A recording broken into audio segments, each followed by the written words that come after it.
So to get to this evening, let me introduce our host, one of my favorite people, CBC radio star, the host of Tapestry, a program about spirituality and the search for meaning, Mary Hines.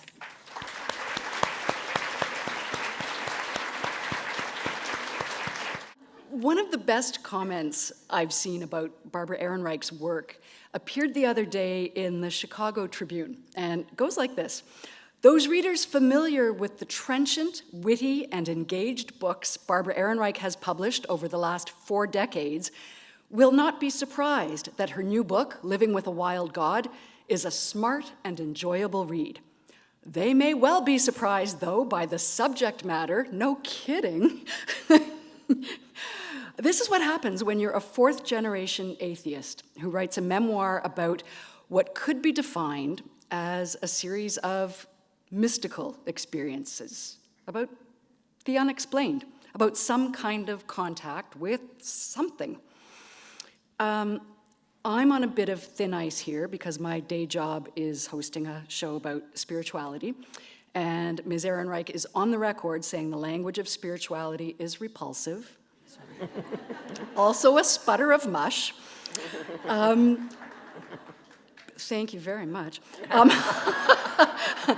Before we get to this, a couple of words about Barbara Ehrenreich's remarkable body of work. Her bestseller, Nickel and Dimed, on Not Getting By in America, is one of the most important books you can read in 21st century North America. But some of Ehrenreich's other work is just as profound.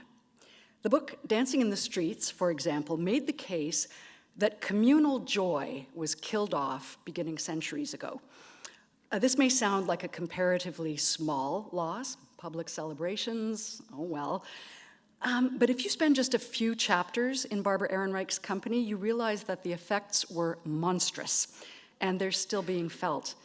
I can't think of any other writer who has been putting this into words. Our guest tonight has again turned her very sharp mind to a subject not easily captured on the page. Tonight we talk about living with a wild God. Barbara Ehrenreich, what a pleasure. Welcome. Come on up.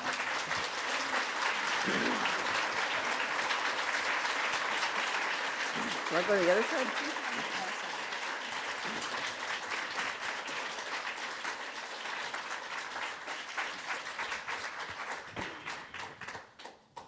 Welcome. Well, I'm glad you got that out of the way about spirituality. I thought I better. I thought I better. Well, that helps us set the stage, I think, though. You're a lifelong skeptic, very tough-minded reporter. I didn't know, PhD in science. I saw you refer once to the latest PhD or the one PhD. I mean, you're steeped in science from way back. Mm-hmm. How comfortable are you with the idea of an unexplained event, some kind of uncanny encounter with something? Well, for much of my life, I was so uncomfortable that I kind of repressed it. Said, I'm not talking to anybody about this. There's no point. It's crazy. And then at a certain point in middle age, I began to think, no, a scientific person does not back off from the anomalous, from the things that don't make sense. I mean, you don't throw away the data point that doesn't fit your hypothesis or your theory. You got to, gotta look into it. So I started doing that. Well, that's what's fascinating to me about this book. I loved this book, and it's the scientist in you is telling a large part of this story. What do I do with this data? Something happened to me. I know something happened to me. It doesn't fit, my ideas of what is real, of what is possible, of what happens. Can you tell me a little bit about how the scientist in you propelled this search, this kind of investigation? Well, I should say that the search started much earlier. When I was 12, I decided to find out what's really going on here. Why are we alive? What's happening in the universe? And I thought, I didn't know where to look exactly, whether it would be in a library book or what, but I thought if I really concentrated, I'd figure it out in a couple of months. So that, you know, I've always had that sense of trying to figure things out. And by the way, you will get the answer to all those questions at the end of my book. You have to, only if you pay for it, though. And it's been a long time coming, right? You started Yes, asking when you were yes, 12. Here's the payoff. Here's a measure of how careful you are with this subject matter, though. Your motto for a long time was, if there are no words for it, then just shut your mouth. You know, don't say anything about it. Why open up now? Because you are opening a door now. Well, I guess it was, you know, what I said already, that I decided that even the anomalous result needs to be investigated.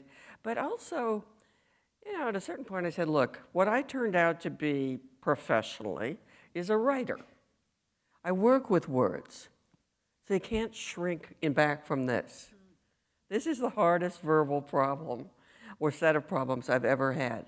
There's another thing, too, a concrete kind of thing, is that about 12 years ago or less, I came across again the journal I had kept as an adolescent. It was not a day-by-day systematic thing. It was entirely devoted to my progress on my quest to find out everything. So there's nothing about boys or high school drama, nothing like, not that I was involved in any boys or high school drama, unfortunately. But it was, you know, entirely dedicated to these huge questions. Nietzsche makes an appearance. Nietzsche? No high school boys, but lots of Nietzsche. Certain amount of him, yeah. I was surprised on reading that myself, you know.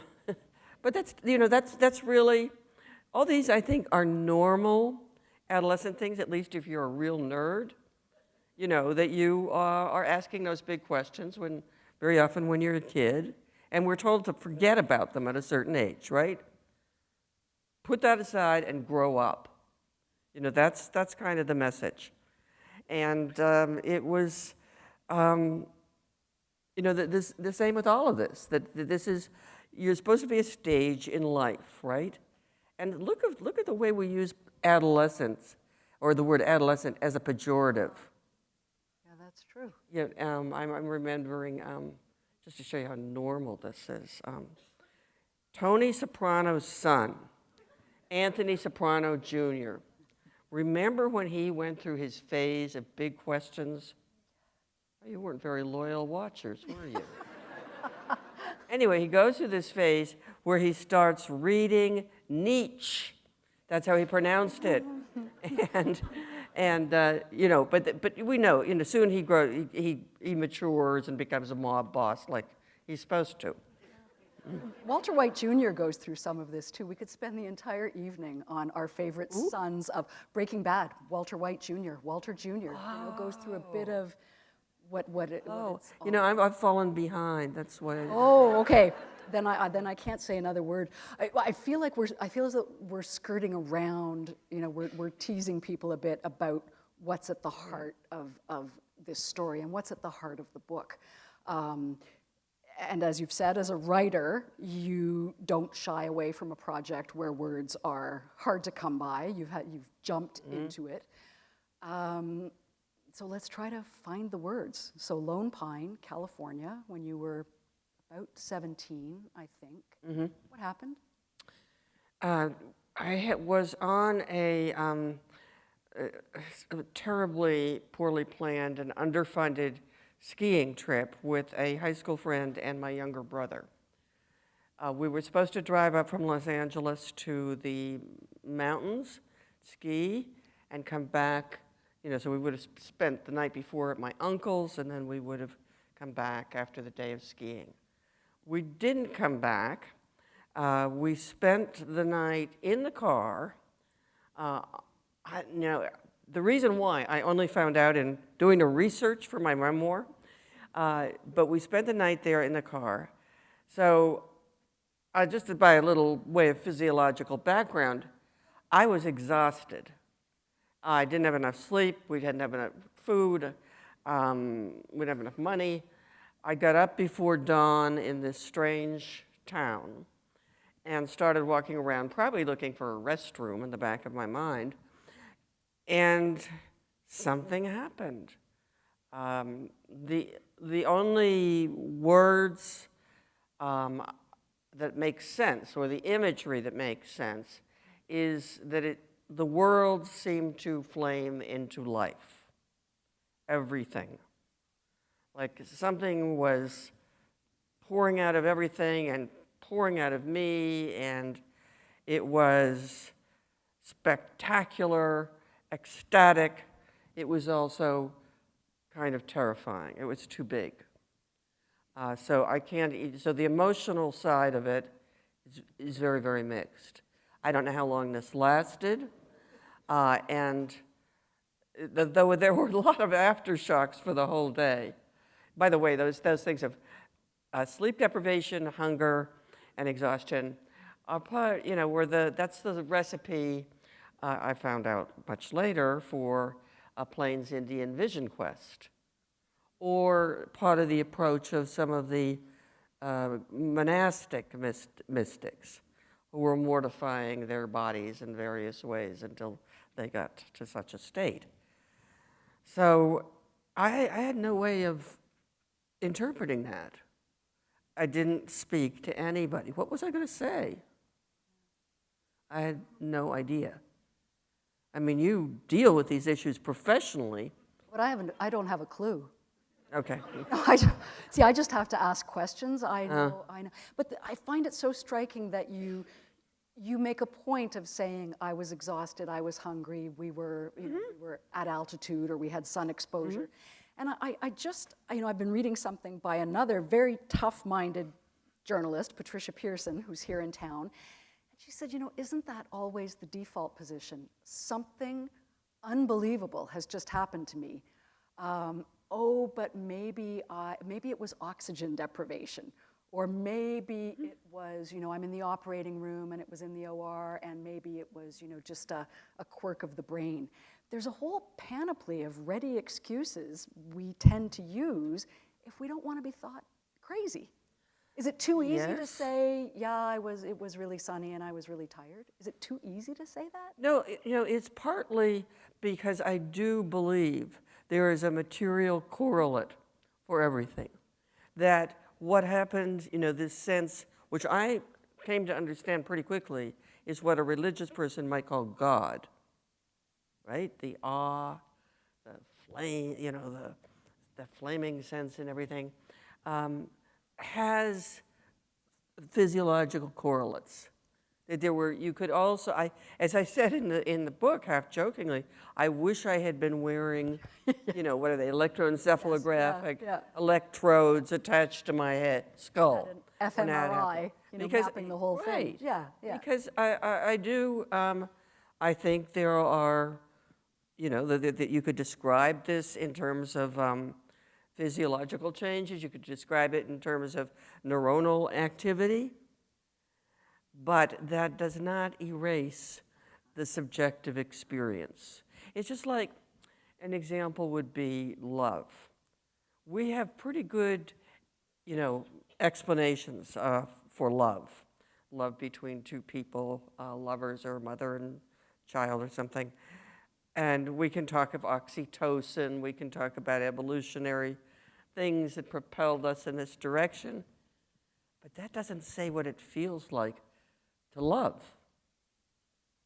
There we have, at some point I decided I honor my subjective experience here.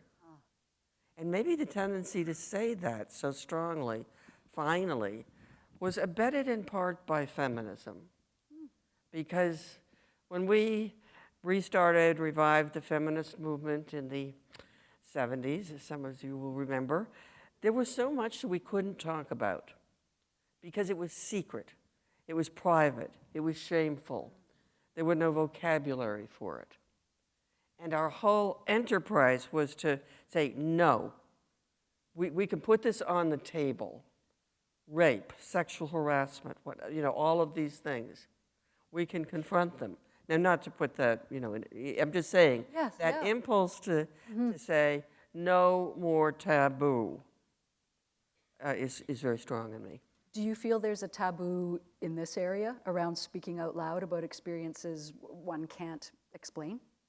Well, I don't know that was a huge thing that was holding me back, because I figured out that this is what would be regarded as mental illness. And I thought, oh no, not catching me. So better to say nothing. And so I did that for most of a lifetime. So if you take us back to what young Barbara experienced, how did you make sense of this? How did you tell yourself it was some kind of mental illness at the time? Yes. How did you process it? Well, I said to myself, there are two ways of looking at this. One is it was an encounter. It was an encounter of some kind with something else. I will not say, maybe not even some other is maybe putting it too strongly, but it did not come all from inside.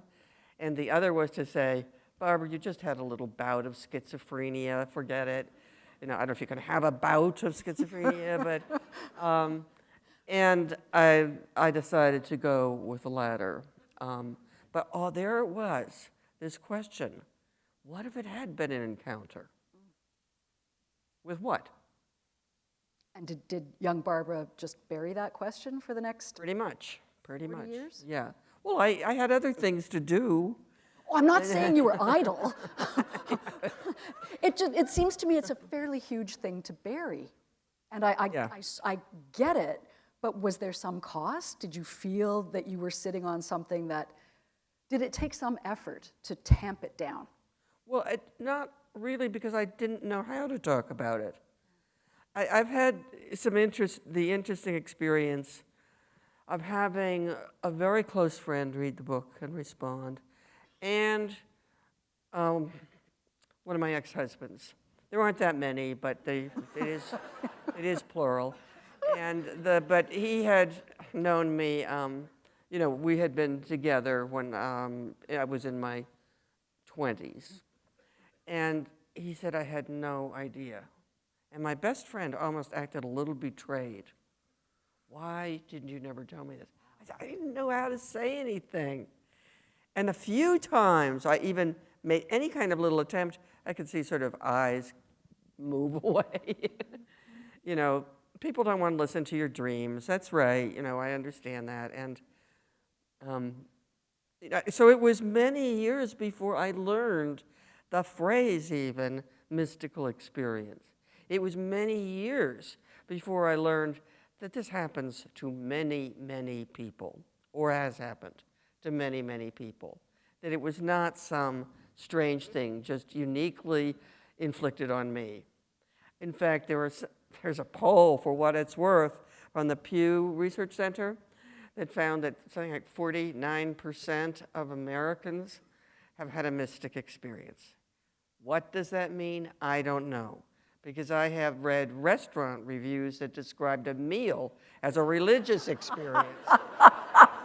So I really have no idea. Maybe they're all going to restaurants. That's what Maybe. says 49% with amazing meals. But if it's anything like that, then an awful lot of people sitting here have had something equally uncanny happen to them that they've probably kept quiet about.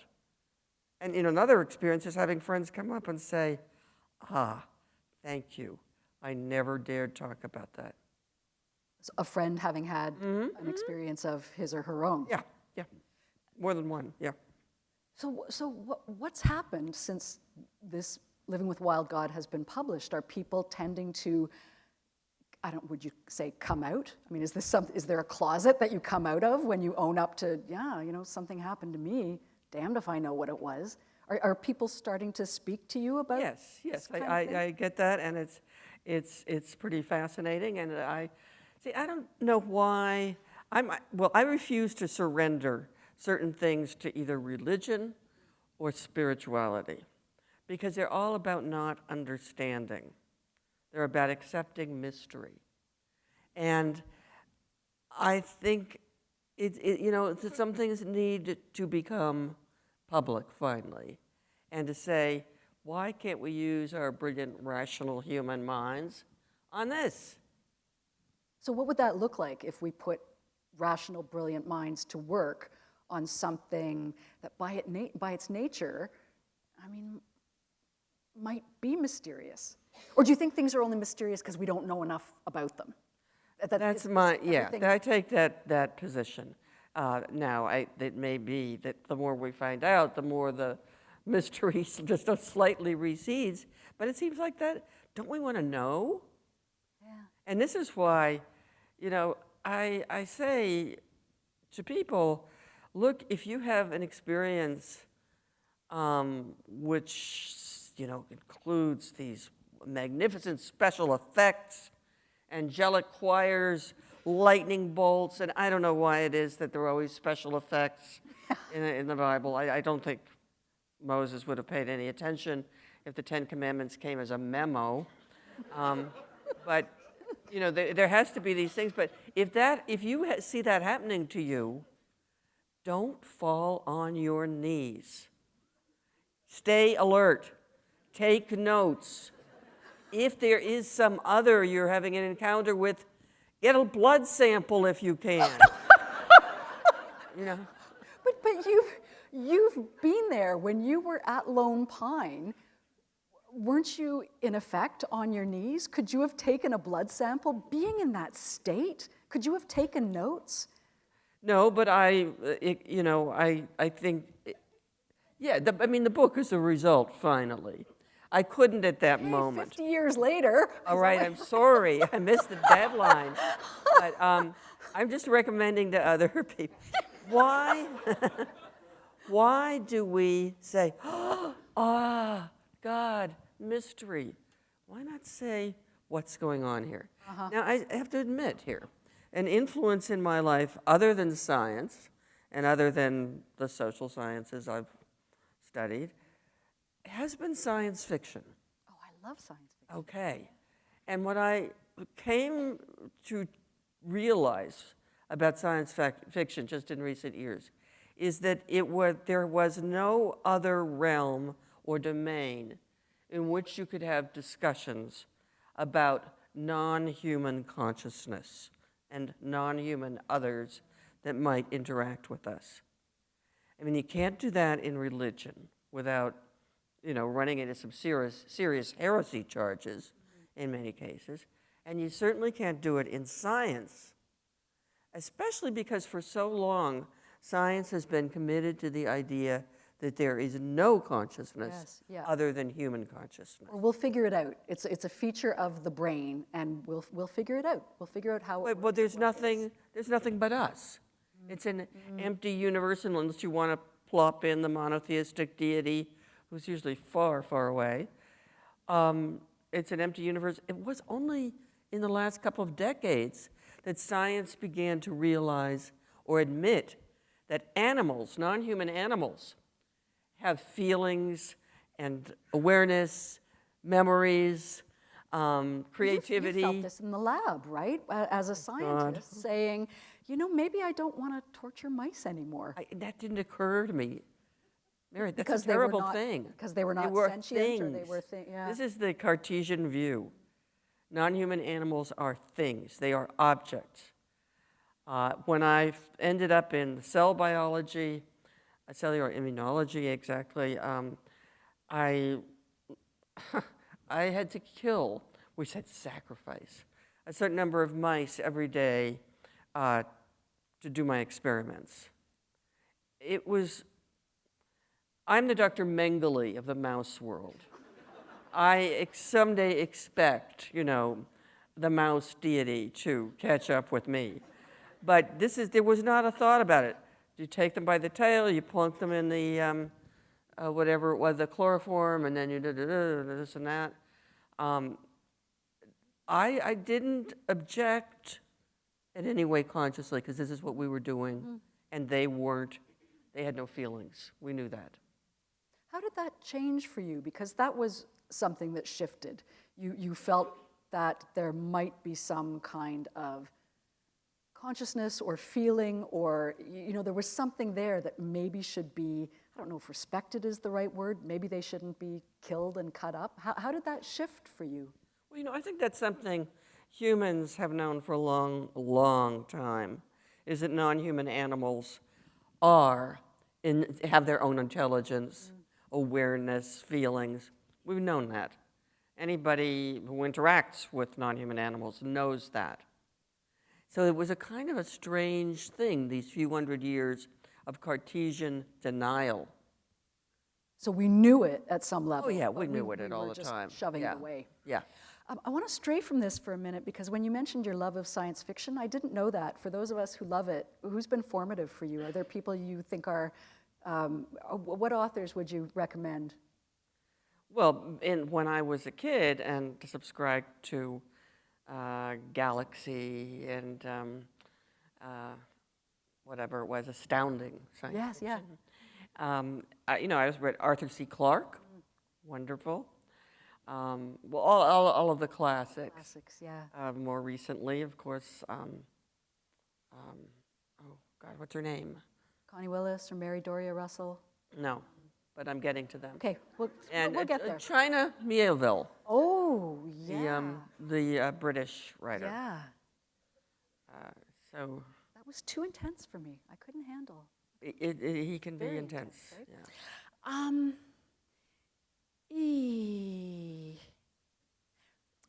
We've mentioned the role young Barbara has played here, your rediscovery of some of your writings, some of your journals. And I had the impression, reading Living with a Wild God, that you were paying a debt to young Barbara, that you owed your younger self something. What did you owe her? What did you want to do for her? Well, I didn't think of it that way until in 2005, I started reading this ancient journal and transcribing it, because it was in longhand, and came across the lines, which I would read to you if I have it in a book, but which I'd written when I was 16. See, the journal was addressed to my future self. Nobody else was ever going to read it. It was for me, keep track of my quest. And so it says there, to you, to my reader, meaning my future self, please read this with compassion. I said that because I didn't think I was not such a good writer. I'm a better writer with a little practice. And it said, what are you like? What have you done? What have you found out? Now that's a powerful challenge to come hurtling across the decades to you from your teenage self. Like, what have you done with your life? Remember what you set out to do? Now, I don't think I could explain to my 16-year-old self that I took a different that I devoted most of my life to questions that have to do with human suffering and reducing the amount of human suffering in the world. Don't you think she'd be thrilled to see what you've done? I don't know if she'd be interested. This is important stuff you've been working on for many, many years. Yeah, but she was kind of a solipsist. She didn't really, humans. Yeah. But wouldn't there have been some spark of the nickel and dimed Barbara Ehrenreich? No, I in say her? it, and I try to answer her question at the end of the book and say, I know you might not understand this, but I grew up in a time of great turmoil and social conflict. Not grew up, but on into my 20s. It was the war in Vietnam. It was the civil rights movement. It was so much going on, and I took a side. I don't know how you could not take a side. I took a side. I threw in my lot, so to speak, with the underdogs of the world, the fellow underdogs. And, that's what I continue to do. But there was this unfinished business, which is no small thing. But you don't think, or are you suggesting that the unfinished business would outweigh the work you've done, the crusades you've done, the light you've shone on human misery? I mean, it seems to me that's something that would thrill a younger person who still has some idealism, who's thinking about why are we here. She was no slouch, young Barbara. But she was not really a nice girl. You're very tough on her in the book. Well, no, too. I mean, I just have to acknowledge that. I mean, I was thinking back to an essay I wrote when I was about 15 or 16 for some newspaper high school essay contest about the role of youth in our society. Those were the days when newspaper editors, I think, had far too much job security. They could sit around and think of questions like that. So so much as I can remember what I wrote, there wasn't a word in there about racial segregation or about the possibility of nuclear war. Where was I? Now, certainly I knew these things, I knew about these things. No, I was not a politically involved kid. You touched on something I want to go back to because I just think it's too tantalizing just to leave there. This is your idea that we've made ourselves far lonelier than we need to be by thinking, it begins and ends with the human being. Can you expand on that a little bit? In what ways are we more lonely, in the universe, for want of a better phrase, than we need be? Well, I think one of the problems is monotheism. I am maybe a stronger anti-monotheist than I am an atheist, because, this is not the natural human condition. Until about 2,500 years ago, there was no monotheism anywhere. Most of people on Earth have had multiple deities, spirits, which were often not in human form, but in animal form. Or ancestor worship. There was something else. Yeah, I mean, there were it was a world thickly populated by other beings. Now, monotheism crushed all those other beings. I mean, look at what Western imperialism and colonialism did throughout the world. I mean, this is the least of what it did, but it's no small thing, which was to send missionaries out with the people with the machine guns and so forth, and wipe out indigenous cultures and religions. I say that's maybe the least of what imperialism did if you think of the body count and everything. But religious traditions that were crushed, for example, include some that I greatly admire from a distance, and that is those religions, like many in the West African tradition, that don't require faith. Faith is a pretty new invention. Belief is a new invention. More traditionally, more anciently, the idea was that if you participate in the rituals, which were often ecstatic rituals, you would know the god or the spirit, or in the voodoo case, the Loa. You would directly contact them. So the experience would bear this out. Yes. So it's The not direct about, experience. nobody's saying believe, Yeah. saying find out. I think that was a terrible, terrible loss. There's a sense of that, I think, was it in Herodotus? And just don't push me here. There about the story of something that supposedly happened around the time of Jesus, that a ship was sailing from one place to another in the Mediterranean, and they began to hear, coming from an island, people crying out the great god Pan is dead. Now, Pan is a universal god. He's a partly animal god. You know, he represents, in some ways, all that is being about to be crushed by Christianity. So in that way, I think we're lonelier, because we look at the world as if it were dead, as if everything were occurring according to some kind of mechanism, as if nothing had any internal animation or will. You use the word deicide in the book, you know, Use like the word- deicide or deicide, Deicide. like slaughter, right. wholesale slaughter of this legion of gods And goddesses. and goddesses. Where, Thank you. Where are the goddesses? Mostly they were goddesses or female spirits or androgynous spirits. And this is one thing I hold against Karen Armstrong. What is Well, they learned a lot from her. She wrote a book about how great it was that monotheism came into being. Yeah.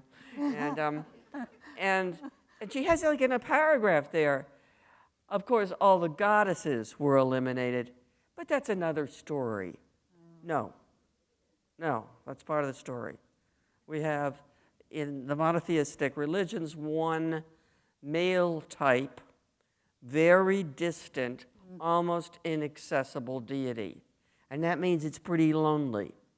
And when you throw in a science that says, for example, like Newton did, that the chief property of matter is inertia, that it doesn't do anything, you know, that's lonely. In fact, matter does a lot.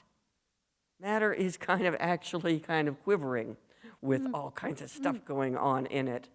But Newton was a deeply religious man. I mean, he wasn't coming from a place of let's tear down the whole thing and you know, does not believe in He religion. was a religious man, but he was also a crazy spiritualist. Oh, I didn't know. Oh, yes. He was very involved in mysticism and alchemy. Oh, yeah. Yeah, you should have him on your show. Now you're just being mean. No, I know.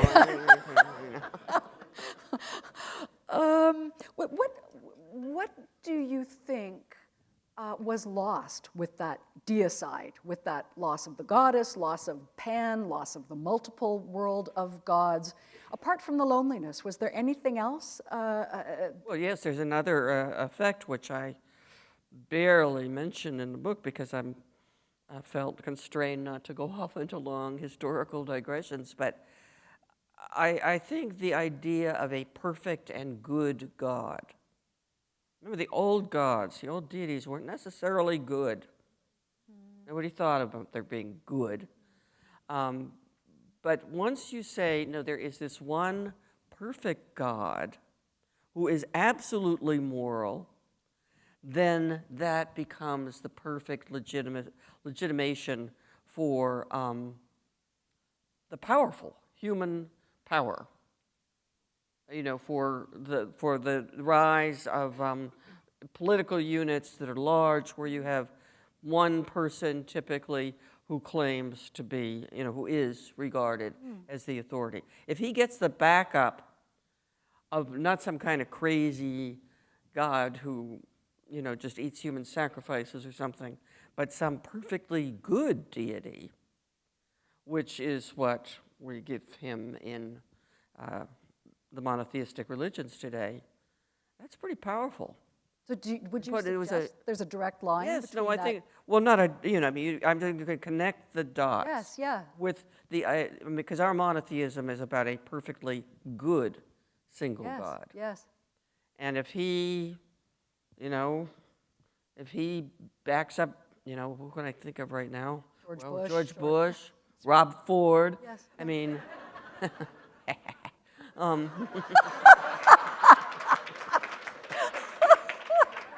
we did enjoy that. We did enjoy that. South of the border. We didn't feel quite so bad after that, but Now I'm believing young Barbara was nasty. Oh. Yeah, now I'm buying it.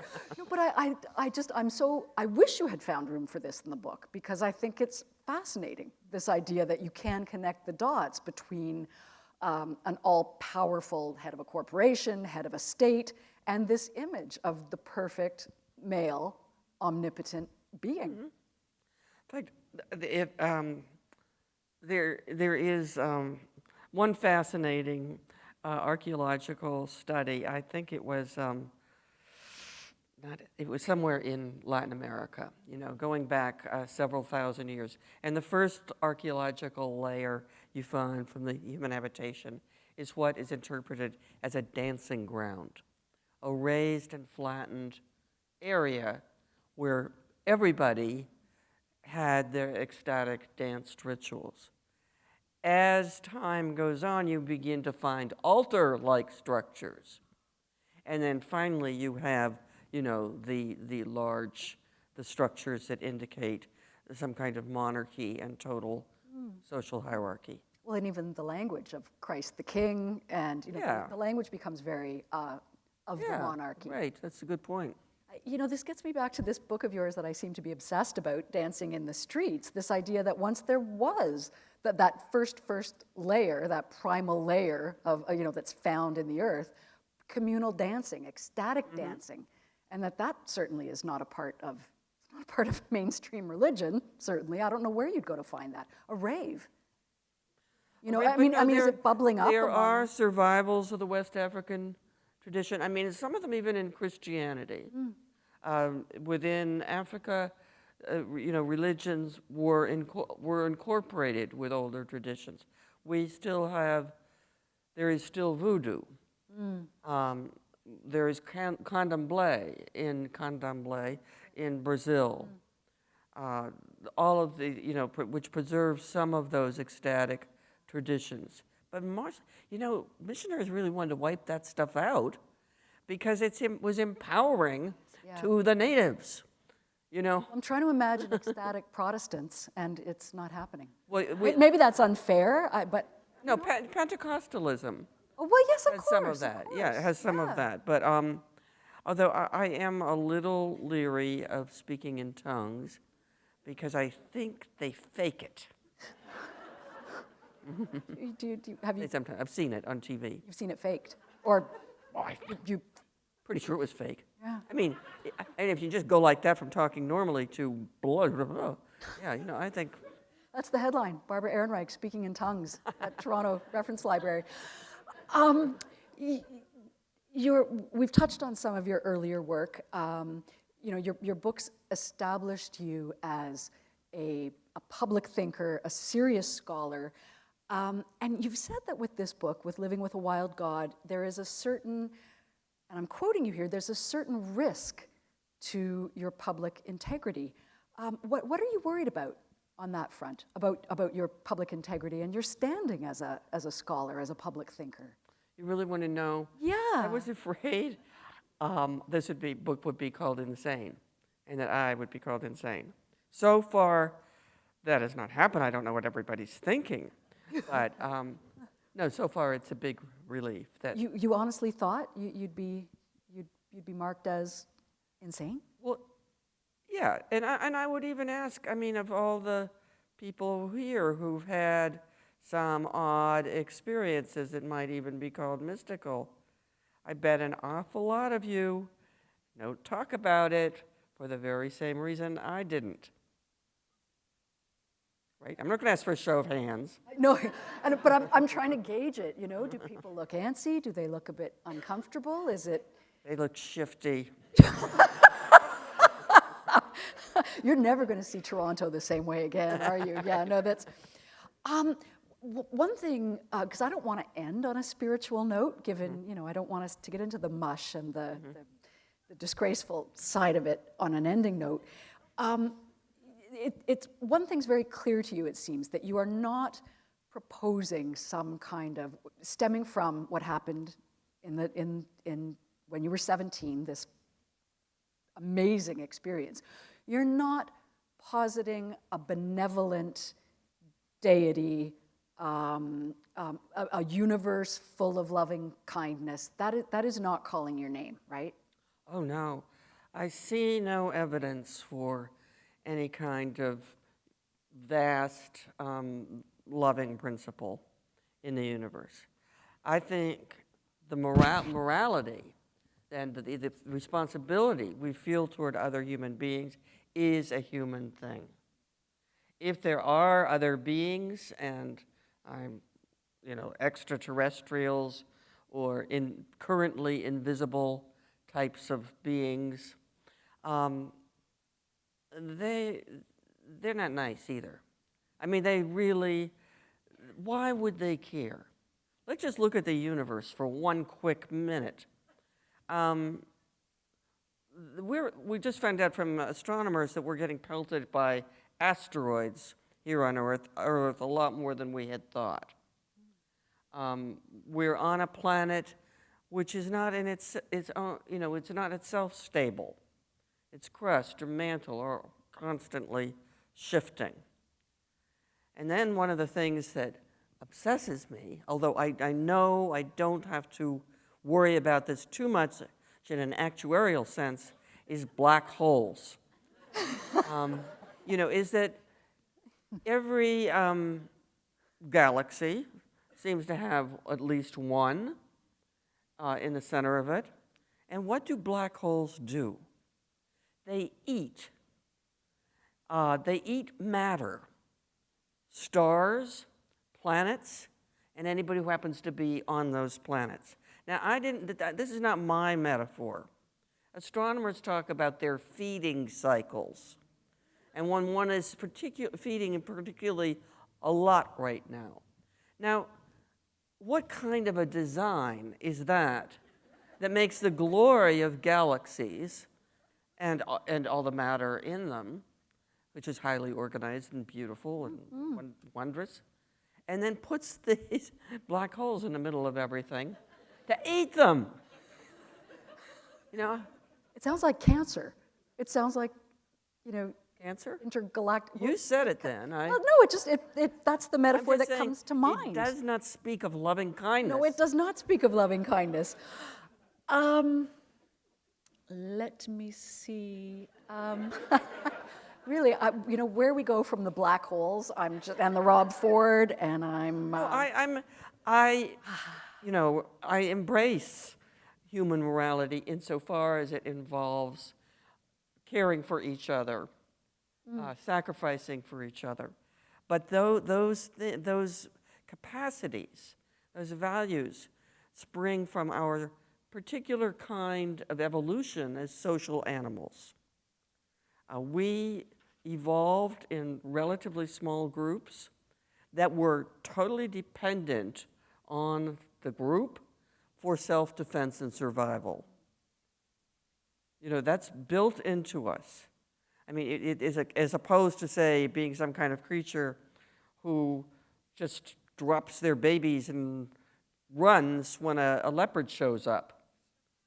We are descendants of the ones who maybe threw their bodies in the way to protect the children. Yeah. And that's very much us, even when we are sort of going against the current of the universe, which shows no evidence of any kind of morality. So I think we're circling back here to where we began, and I think we'll move to questions in a second. But so many of these conversations circle back to what was purported to be an Einstein quote, the one thing you have to figure out is the universe a fundamentally friendly place or not? He actually said God. Did he? He said, is God friendly? And I think so. if you were to weigh in on this, would you have an answer of coming from what you believe, what you suspect, what you think? Okay, first, I don't believe. Okay. Let's put belief out of the picture. Yep. And I would just say, we have no evidence for this friendliness. Now, I think our big connection is we see great beauty in this cruel and often inexplicable universe. That's our kind of a big emotional connection.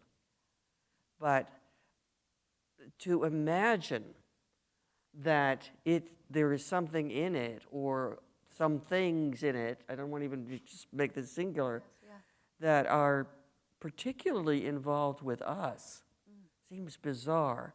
And nothing bothers me more than those Christians in my country who expect, for example, the deity to take an interest in their diet plans or their dating strategies. You know, that's the kind of thing that makes me want to turn into an evangelical preacher. Do not insult the Lord like that, you know? Well, I don't think we're going to improve on you speaking in tongues and preaching. So we better, as reluctant as I am to open this up, because I just want to keep you here and just ask you questions all night. Thank you.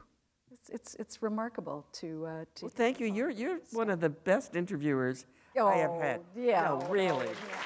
She is wonderful. You're Now you're just trying to make up for saying all the nasty things about why don't you get Isaac Newton on your show? You speak so much about religion. I think we're ready to take questions. And there's a mic here. Was this the baby who just cooed at the very second we talked about saving babies from leopards? That was amazing. That was the most beautiful timing. Hi. I'm curious, looking forward, what sort of topics interest you as potentially being ones that you might write books about? Are there things that, do you have a list? Yeah, I'm sure you have, you know. So future topics of books, is there anything that really interests you Well, I don't know at the what's a moment? book and what's not. I can't think of the product form right now. I have a curious and obsession right now with cells, body cells. Well, I mean, it's not that curious, but I think they're little beings. I think they're little creatures. They are little creatures. And my agent is definitely not encouraging this line of thought. So, you know, I'm open. But that's what I've been. Do you mean like mitochondria being separate cells that were absorbed into cells, that kind of thinking? Or I don't, what? I didn't hear. organelles and mitochondria were separate living things that were then absorbed into like a cell? So would it be the action of mitochondria being separate and being absorbed into another cell? Oh, or- no. I mean that there are cells in our bodies that are very autonomous. They do not obey the dictatorship of the overall body. A big example would be cancer, you know, where cells just rebel. They say, well, hell with you. We're going our own way. They don't understand. It's not going to work out too well for them either.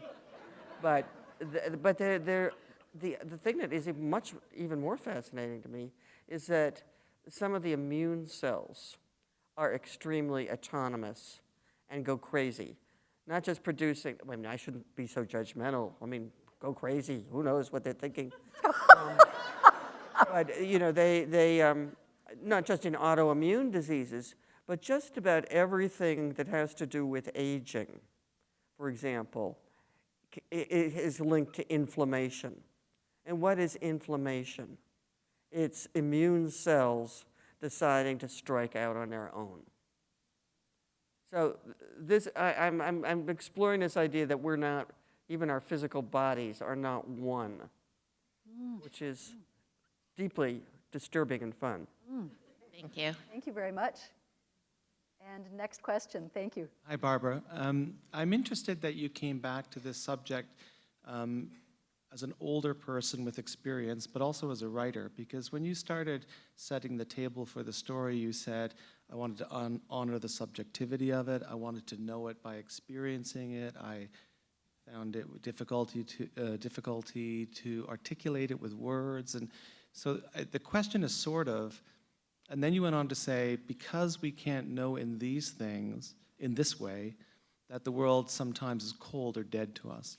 And it seems to me that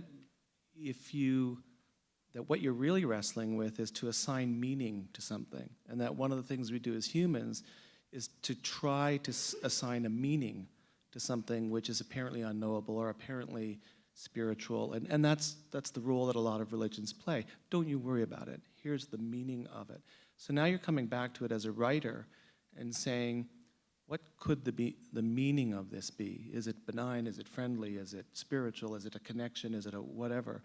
The question, I guess, is there are religions and there are people that have not been so obsessed with the meaning of things that they accept things as absurd, and that absurdity can be mysterious and in some ways enlightening or uplifting. So I guess it's a question as a person and as a writer, is our obsession with assigning meaning to things putting us at the middle of all of these experiences? And if we could let the meaning part of it go, we could experience it in the way that you first started, in a more phenomenological way, a more spiritual way. Yeah. If I understand you right, I think, and I write about this at some length, or anyway.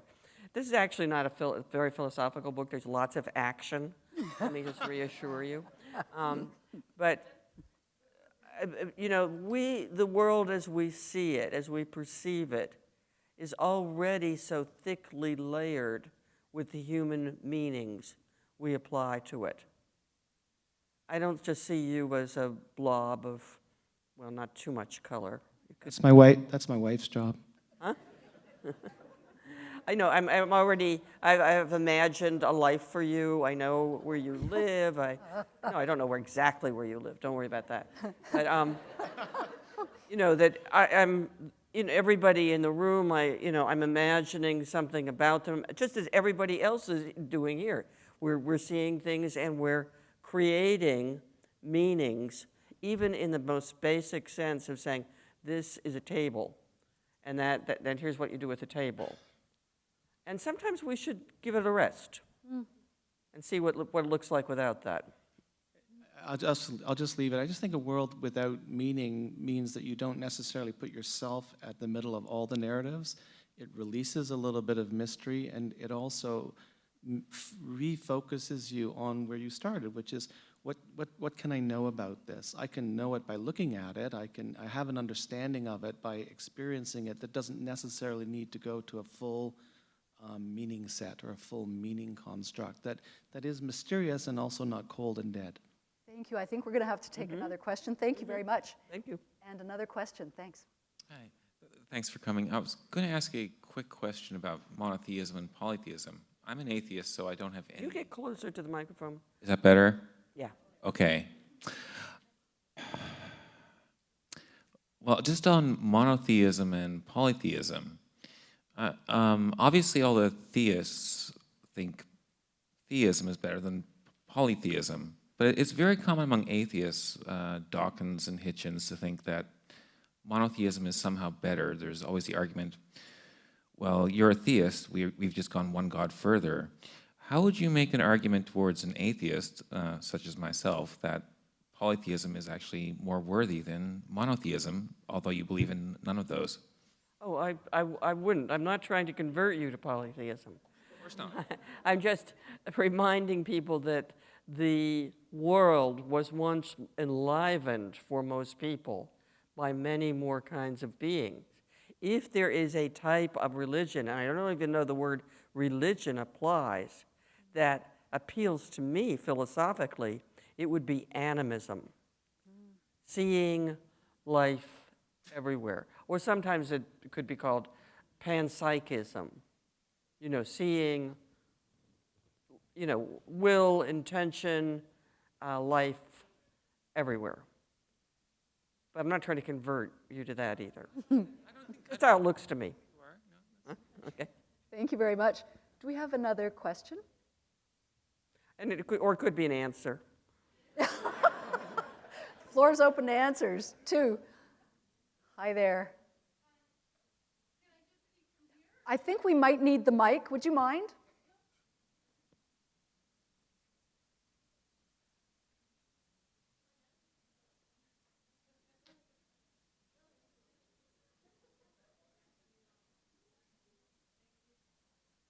Sorry to make you schlep. We just need to be sure everybody can hear. I'm very nervous getting up here, but I really care about this question. You mentioned Karen Armstrong, and I know she wrote a book about 12 steps for a compassionate life or something like that. And she felt that people needed a common creed in order to deal with some of the problems we face and to somehow form a religion, whether or not they were theists or not. And I just wondered what your thoughts were on that in terms of people these days trying to find some kind of common spirituality or creed that will help us treat each other with kindness. Why do we need to put belief into that? And, you know, I think that goes without saying. That's part of being human, is that we treat each other with kindness. No, you can make a code of rules too, and many groups do, and societies do, and for better or for worse. But I don't think you have to bring in belief or any kind of higher power to justify our mutual solidarity and dependency and support for each other. Thank you. Thank you.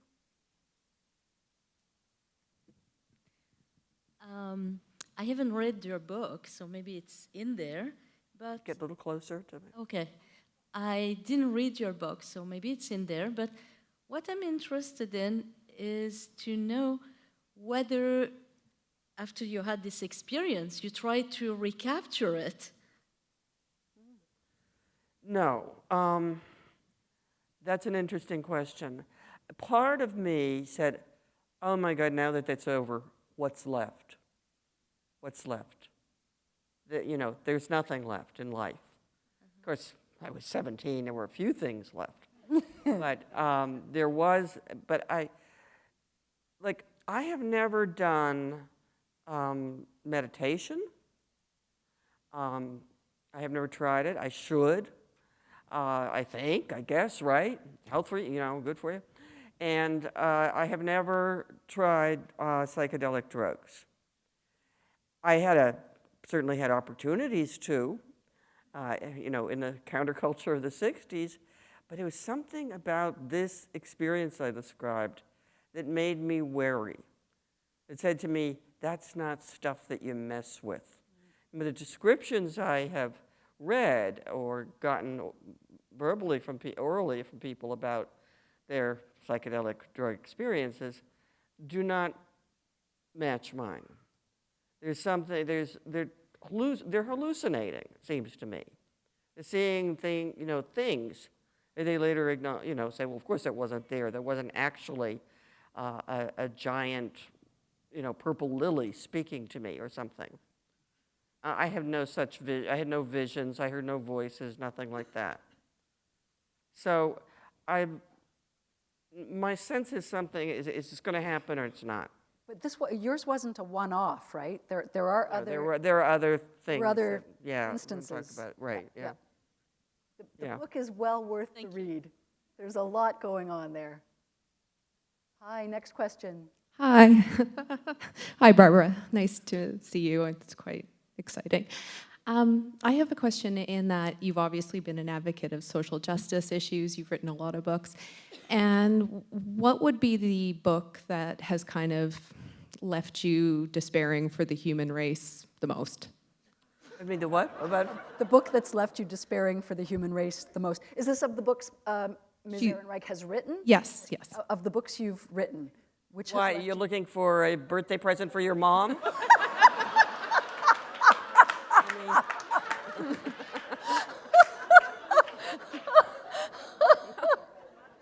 I'm a social worker. No, I'm not despairing. I'm a little worried about our survival as a species. I'm terrified, but no, I don't. I'm not. I don't think terribly misanthropic. No.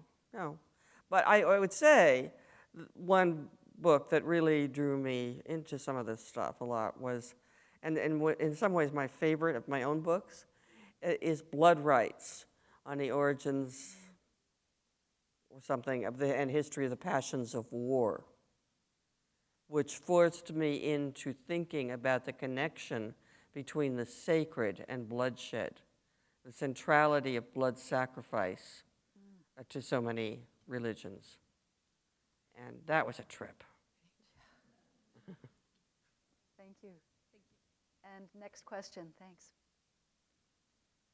Hi, Barbara. I just want to tell you how much I've enjoyed listening to you tonight, and I feel like you're my soul sister in a lot of ways. But instead of a question, I thought I'd give you an answer tonight. Yeah. For those of you who watch The Simpsons, Watch The Simpsons. The Simpsons, Homer gets to the pearly gates, and the correct answer is Mormonism. Thank you so much. I was hoping for an answer. All right, I despair the human race. Now we're despairing. Is that Hassan? Hi, Mary. Hi, yes, it is Hassan. Hi, Barbara. So I'm having a bit of a trouble lately because everything just seems to be falling apart. There's a Malaysian plane missing, Putin's acting crazy, Ukraine is falling apart, and it just all seems like sort of my ability to understand the world is just not up to the task. So when you're having those days, what do you hold on to? Is there a particular thing that you hold on to that you think, okay, it'll all be all right, or it's all just a mess? Beautiful question. Thank you. Wow. Maybe someone, you take that question, okay? No, that is the question. I try to think of what is my little tiny part that I can do. I can't, I just today got into this whole thing about those Nigerian schoolgirls who were kidnapped, and what can I do? And then I remember I have my small tasks. I have a project called the Economic Hardship Reporting Project. We have hardly any money, but whatever money we can find, we give to support cutting-edge journalism about poverty and inequality and, downward mobility and those things. And I guess, oh, great.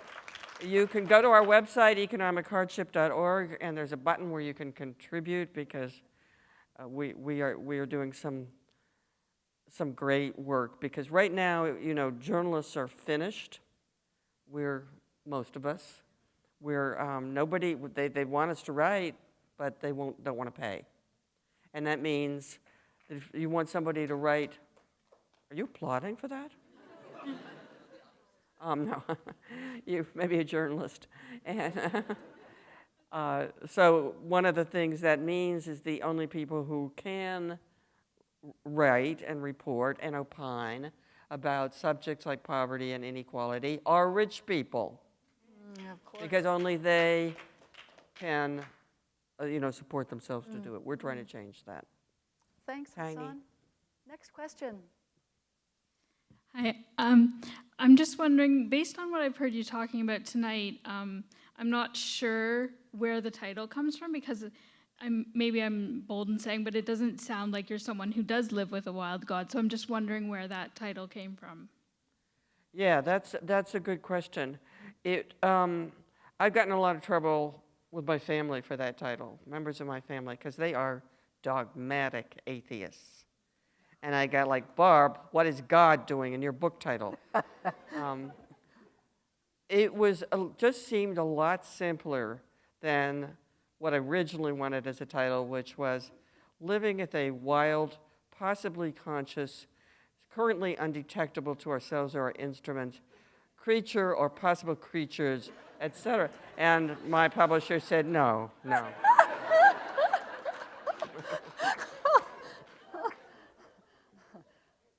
Are there any other questions? No, we're wrapping up. Thank you so much. Man, thank you. man, oh man, oh man. An applause to you.